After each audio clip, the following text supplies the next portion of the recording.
people, welcome to Tots and Moms. My name is Kavita Prashant, and in today's video I'll talk about bed wetting. It is a concern which most parents fear of, and they are always on hunt of ideas on what needs to be done to ensure your child is overcoming this concern. So a medical term to this is nocturnal enuresis. Doctors say that there is no need to worry in case your child is continuing to do this until the age of 7, because 15% of children have this until they are 5, and post that it keeps reducing. Major reason for this is genetic. Either you, your spouse, or anybody in the close circle has this, or even if a child is well trained, well settled with this and never had any issues for a longer period but still has started this, it can be due to some life-changing thing that has happened.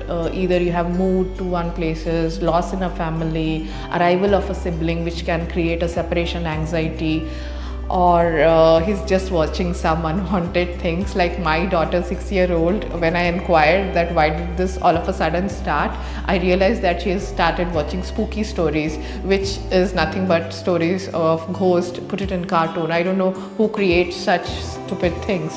So these can be certain reasons. Watch the whole video, because I'll tell you a few tips, and I'll also tell you a few symptoms or concerns that will guide you if you have to go to a doctor, or there's a medical a treatment required. I'll give you 4 tips which can be really helpful altogether overcoming this situation. At first, it is important to acknowledge fear, anxiety, stress can be the major reason that your child is going through this, and talking to him, understanding what makes him do that. In case something which is out of their control, they have fear, they are scared of somebody, something happened that they are unable to control, or that is in their mind and they are scared about, and this makes them wet their bed. So a talk can be really helpful. Punishment can be the last thing, the worst thing you can even think of. Next is to practice a great bedtime routine. Now, we all Indians have very bad habits of watching TV. If we like something, we are so indulged in our work that some stress busters are great. We go out unplanned and all those things. But with young kids who have concerns, it is important to set a routine, because this is when they have a practice to themselves and their bladder gets trained too. So bedtime routine, sleeping on time, taking a trip to the bathroom before they sleep, and setting a bedtime, midnight alarm to take them to bathroom, and in case they are above 5 and 6, they can handle it themselves until unless they are scared of dark. And screen time can be dangerous before sleep, because these days the shows are really bad that come up on TV at night. Crime Patrol and news that come over, horror stories or serials or episodes that come over at night are not great for children. So avoid that completely. Next, I would recommend to monitor their fluid intake. Now, there is no school, but in case they have, please ensure you give them big bottles of water and insist on having at least 2 liters of water in the daytime. Now, what this will do is the whole day's requirement is taken care in the first half, and they will not have thirst or urge to drink water later. And especially kids who have this concern, they will overcome it faster.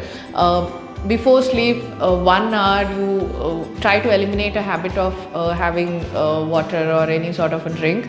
Sugary drinks, fizzy drinks, desserts or junk food can be the major reason to create unnecessary urge to urinate. So avoid it completely.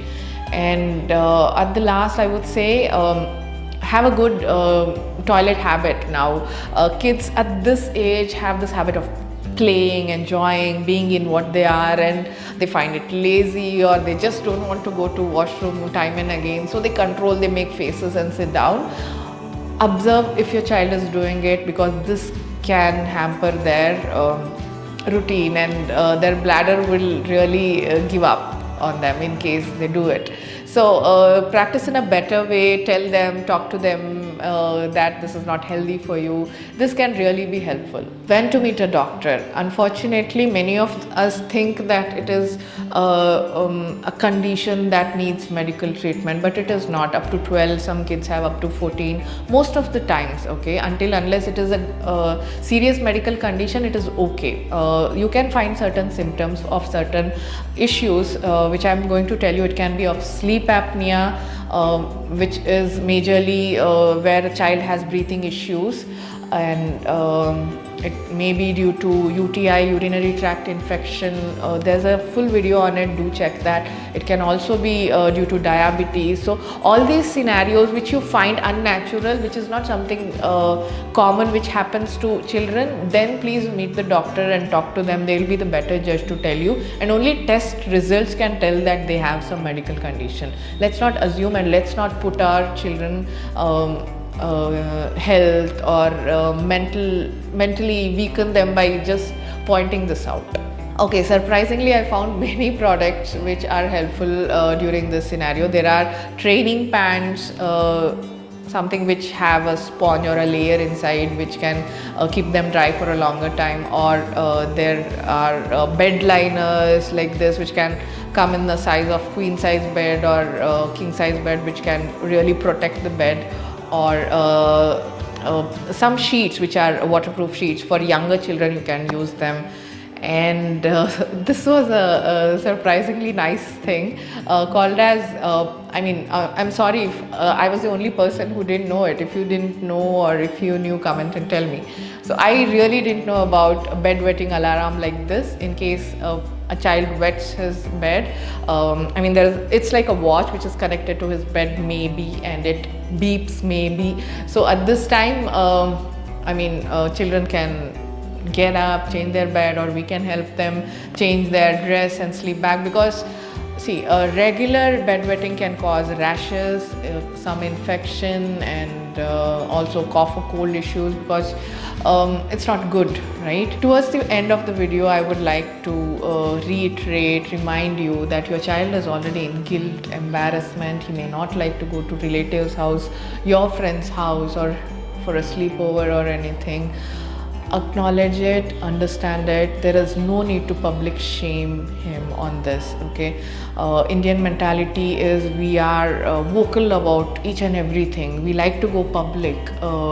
Arey, my kid, I am fed up of washing his bedspreads daily, changing it daily. All the time he comes up with this issue. There is not even a single day where I have slept peacefully. And things like that, when your child overhears, they go down emotionally. They really would not feel that you are his support system. They will not feel confident to share their problems with you, and they will be with their problems for a longer time, until maybe somebody notices and helps them through this.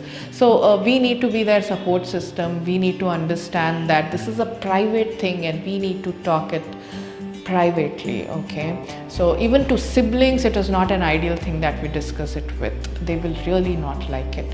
So please understand, every child is different. Every child needs a different set of time frame to get over this, and acknowledge, support your child, and follow the tips I have shared. If you have something else that I have not mentioned here, please do comment and let me know. And all the products which I have mentioned are in the description box. You can purchase that. If you like this video, please give a thumbs up. It will really motivate me to make more such interesting videos which are going to be ultimately helpful for you. And while I do this, while I research, it will help me as well, and the whole community. So let's join hands, and yes, I'll see you soon in yet another video. Till then, take care of yourself. Bye bye.